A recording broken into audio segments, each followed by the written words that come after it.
মেয়াদের বিষয়ে এখন আলোচনা করাটা বা সিদ্ধান্ত নেওয়াটা সম্ভব না, কারণ আপনি যদি কি রিফর্ম চান এটা না বুঝে তো আমি মেয়াদের কথা বলতে পারবো না। আর রিফর্ম যদি আপনারা না চান তাহলে আবার আরেক কথা। হ্যাঁ, কাজে এখনই মেয়াদ করে অস্থির হওয়ার কিছু নাই। আমরা সকলেই গণতান্ত্রিক দেশে একটা যাতে যাত্রা শুরু করতে পারি সেটার প্রস্তুতির জন্যই তো এই অন্তর্বর্তীকালীন সরকার। সেই প্রস্তুতিটা নেওয়ার জন্য যেটুকুন সময় দরকার শুধুমাত্র সেটুকুন সময়ই আমরা নেব। শেষ পর্যন্ত গণতন্ত্রের দিকেই আমাদের যাত্রা করতে। আজকে উপদেষ্টা পরিষদের প্রথম বৈঠক ছিল না, আজকে উপদেষ্টা পরিষদের প্রথম একটা অনানুষ্ঠানিক আলোচনা ছিল। আমরা সকলে কথা বললাম, যার যার মধ্যে একটা ভাব বিনিময় মত বিনিময় হলো। প্রথমে যেটা হলো যে আমাদের দপ্তরটা বন্টন করে দেয়া হলো আমাদের মধ্যে। এটা সম্পূর্ণই একটি অনানুষ্ঠানিক আলোচনা ছিল। আমাদের দপ্তর বন্টন করে দেয়া হলো। আমাদের যিনি প্রধান উপদেষ্টা আছেন উনি আগামীকাল রংপুরে যাবেন আবু সাইদের পরিবারের সাথে দেখা করতে। সাথে আমাদের দুজন যে ছাত্র প্রতিনিধি আছে, শিক্ষার্থী প্রতিনিধি, তারাও যাচ্ছেন। আমরা আইন শৃঙ্খলা পরিস্থিতি নিয়ে বেশ সময় ধরে আলোচনা করেছি। আইন শৃঙ্খলা পরিস্থিতিটা যত দ্রুত সময়ের মধ্যে সম্ভব কিভাবে নিয়ন্ত্রণে আনা যায় সেটা নিয়ে আলাপ আলোচনা চলছে। এটা বুঝতে হবে যে আজকেই সমস্যার সমাধান হবে না, কিন্তু সমস্যার সমাধান যত দ্রুত করা যায় সেই আলাপ আলোচনা হয়েছে। এবং সেখানে আপনারা দেখেছেন যে আইজিপি মহোদয় পরবর্তীতে এসে যোগ দিয়েছেন। আজকে আবার স্বরাষ্ট্রমন্ত্রী মহোদয় আইজিপি মহোদয়ের সাথে আবার বসে বিস্তারিত কথা বলবেন। কিছু কিছু জায়গায় ধর্মীয় সংখ্যালঘু এবং আদিবাসী জনগোষ্ঠীর উপর আক্রমণ হচ্ছে। স্থানীয় জনগোষ্ঠীকে সাথে নিয়ে আদিবাসী জনগোষ্ঠীকে প্রতিনিধিত্ব করে বা ধর্মীয় সংখ্যালঘু জনগোষ্ঠীকে প্রতিনিধিত্ব করে এমন সংস্থাগুলোর সাথে মিলে আপাতত একটা রক্ষা বলয় সৃষ্টি করার জন্য চেষ্টা করা হবে। এইটা নিয়েও আজকে আইজিপি মহোদয়ের সাথে আমাদের কথা হয়েছে। তারপরে বিচার বিভাগে আপনারা জানেন যে উচ্চ আদালতে আমাদের বিচার কার্য বন্ধ আছে। আইন উপদেষ্টাকে দায়িত্ব দেওয়া হয়েছে, তিনি সিনিয়র আইনজীবীদের সাথে কথা বলে কত দ্রুত বিচার কার্য শুরু করা যায় সেই ব্যবস্থা গ্রহণ করবেন। আরেকটা হচ্ছে যে যত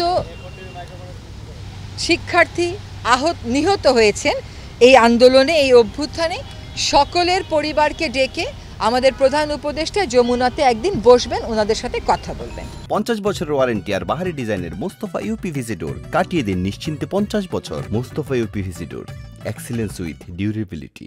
যারা আহত হয়েছে তাদেরকে চিকিৎসার সুব্যবস্থা করারও একটা সিদ্ধান্ত হয়েছে। এবং যারা এখনও ধরেন আমরা জানছি না যে এই অভ্যুত্থানেই তারা আহত হয়েছে, তারাও তাদের তথ্য দিলে তাদেরকে সেই সাহায্যটা করা হবে।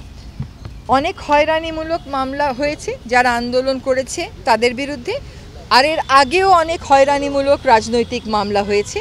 সেই হয়রানিমূলক মামলাগুলো কি করে বন্ধ করা যায় সেটার জন্য ব্যবস্থা গ্রহণ করার সিদ্ধান্ত হয়েছে।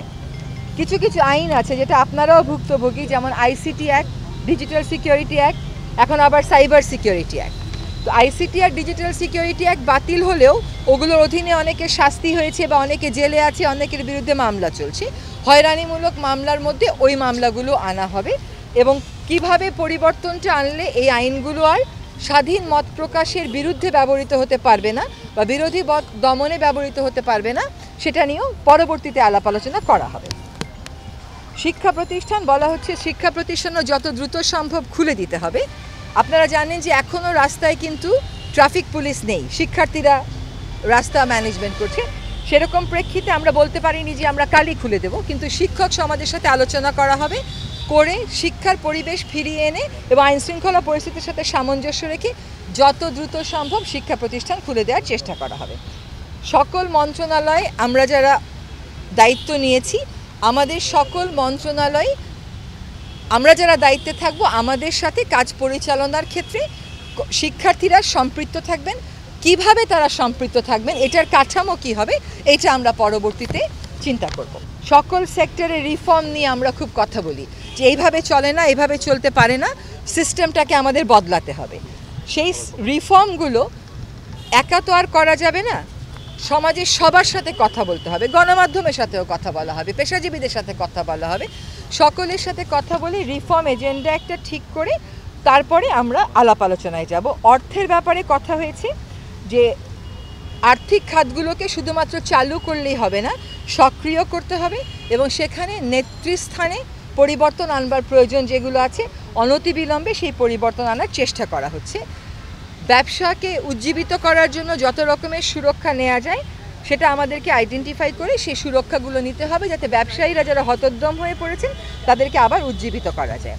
জনগণের জীবন এবং জীবিকার কষ্ট লাভে বাজারের উপর যে নিয়ন্ত্রণ, অর্থের ক্ষেত্রে যে নিয়ন্ত্রণ, সেটা অগ্রাধিকার পাবে অর্থ মন্ত্রণালয় যখন তার পরিকল্পনা করবে সেখানে।